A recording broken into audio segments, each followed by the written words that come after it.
నమస్కారం. ఈరోజు మనం ఈ విశ్లేషణలో ఆప్షన్స్ ట్రేడింగ్ అనే కాంప్లెక్స్ టాపిక్ని మన రోజువారీ జీవితంలోని సింపుల్ ఉదాహరణలతో ఎలా అర్థం చేసుకోవచ్చో డీకోడ్ చేద్దాం. ఇక ఏమాత్రం ఆలస్యం చేయకుండా టాపిక్లోకి వెళ్ళిపోదాం. ఇదేనండి ఈరోజు మన అజెండా. ఆప్షన్స్ పవర్ నుంచి మొదలుపెట్టి అందులోని రిస్క్, అలాగే కాల్ మరియు పుట్ ఆప్షన్స్ అంటే ఏమిటి, వాటి ముఖ్యమైన రూల్స్ ఏంటో ఒకదాని తర్వాత ఒకటి ఫాస్ట్గా చూసేద్దాం. ముందుగా మొదటి పాయింట్, ఆప్షన్స్ యొక్క పవర్ ఏంటో చూద్దాం. ఆప్షన్స్ ఎలా పనిచేస్తాయో అర్థం చేసుకోవాలంటే ముందుగా మనకు మ్యాథమెటికల్ లివరేజ్ యొక్క పవర్ తెలియాలి. దీనికి వెండి మార్కెట్ ఒక బెస్ట్ ఎగ్జాంపుల్.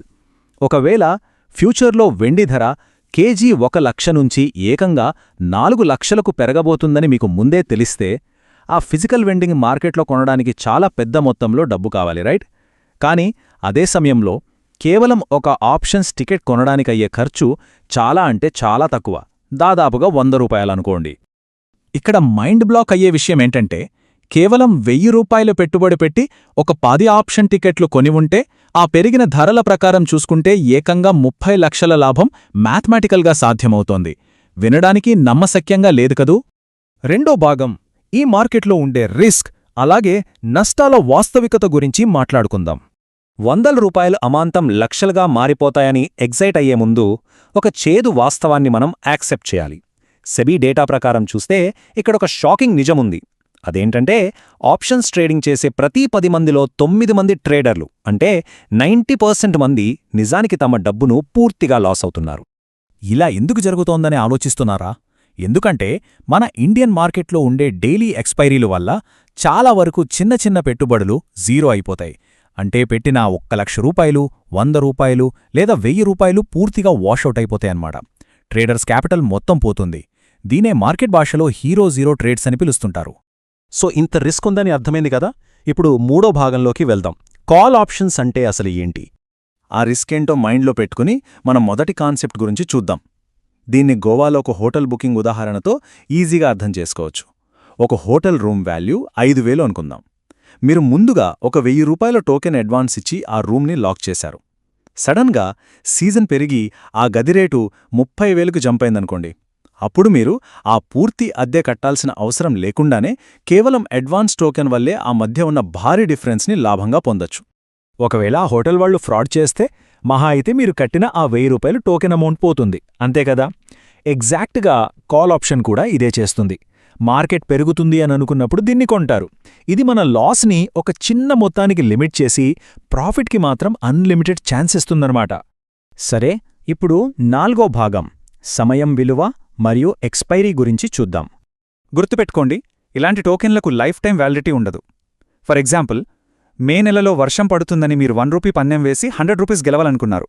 కానీ జూన్ 1 వరకు అస్సలు వాన పడలేదనుకోండి. ఆ పన్నెం వాల్యూ పూర్తిగా జీరో అయిపోతుంది. ఎందుకంటే దానికి పెట్టిన టైం లిమిట్ దాటిపోయింది కాబట్టి. దాన్నే ఎక్స్పైరీ డెడ్లైన్ అంటారు. దీన్ని బట్టి మనకు ఒక విషయం స్పష్టంగా అర్థమవుతుంది. రేపే ఎక్స్పైర్ అయ్యే కాంట్రాక్ట్ చాలా చీప్గా, అంటే 800కే దొరుకుతుంది. అదే 1 నెల మొత్తం టైమున్న కాంట్రాక్ట్ కావాలంటే మాత్రం ప్రీమియం బాగా ఎక్స్పెన్సివ్గా ఉంటుంది. బహుశా 5,000 వరకు ఉండొచ్చు. అంటే మనం కొనే టైంని బట్టి ప్రీమియం రేటు ఆధారపడి ఉంటుంది. ఇప్పుడు 5వ భాగంలోకి ఎంటర్ అవుదాం. పుట్ ఆప్షన్స్ అంటే ఏమిటి? మార్కెట్ పైకి వెళ్తే ఎలా లాభపడాలో చూశాం కదా. మరి ఒకవేళ ఏదైనా ఆస్తి ధర అమాంతం పడిపోతుందని మీకు ముందే తెలిస్తే అప్పుడెలా? ఫర్ సపోజ్ కొత్తగా ఐఫోన్ 18 రిలీజ్ అవుతోందని అనుకుందాం. అది రాగానే ప్రస్తుతమున్న ఐఫోన్ 17 రేటు ఒక 50,000 రూపాయల మేల క్రాష్ అవుతుందని మీరు బలంగా ఎక్స్పెక్ట్ చేస్తున్నారు. అలా నిజంగా ధర పడిపోతే ఆ లాస్ని కవర్ చేయడానికి ఎవరైనా రెడీగా ఉన్నారనుకోండి, వాళ్లకి మీరు ఈరోజే ఒక 500 రూపాయలు చిన్న ప్రీమియంగా ఇచ్చి ఒక కాంట్రాక్ట్ చేసుకోవచ్చు. ఒకవేళ ఐఫోన్ ధర నిజంగానే 1,00,000కు పడిపోతే ఆ కాంట్రాక్ట్ అమ్మిన వ్యక్తి తన ఓన్ పాకెట్ నుంచి ఆ డిఫరెన్స్ అమౌంట్ని మీకు పే చేయాలి. అంటే మీరు పెట్టిన ఆ చిన్న అమౌంట్కి భారీ రిటర్న్ వస్తుందన్నమాట. దీన్నే పుట్ ఆప్షన్ అంటారు. మార్కెట్ పడిపోతుంది అనుకున్నప్పుడు దీన్ని ఉపయోగిస్తారు. ఇక చివరిగా 6వ భాగం, ఈ ట్రేడింగ్కి సంబంధించిన కోర్ రూల్స్ ఏంటో చూద్దాం.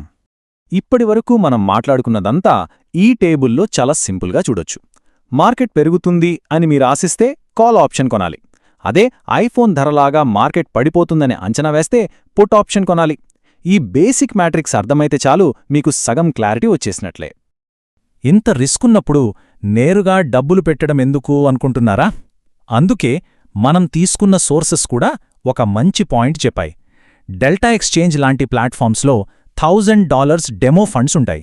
మన సొంత డబ్బులు రిస్క్ చేయకుండా బిట్కాయిన్, ఇథీరియం లాంటి వాటి మీద ఈ థీరీస్ని మీరు సేఫ్గా ప్రాక్టీస్ చేయొచ్చు. అల్టిమేట్గా చూస్తే ఆప్షన్స్ ట్రేడింగ్ అనేది ఒక బ్రిలియంట్ మ్యాథమెటికల్ టూల్. కానీ 90% మంది ఇందులో డబ్బులు పోగొట్టుకుంటున్నారని మనకు తెలుసు. మరి ఈ పరిస్థితిలో దీన్ని ఒక స్కిల్లాగా నేర్చుకునే ఓపిక, క్రమశిక్షణ మీకున్నాయా?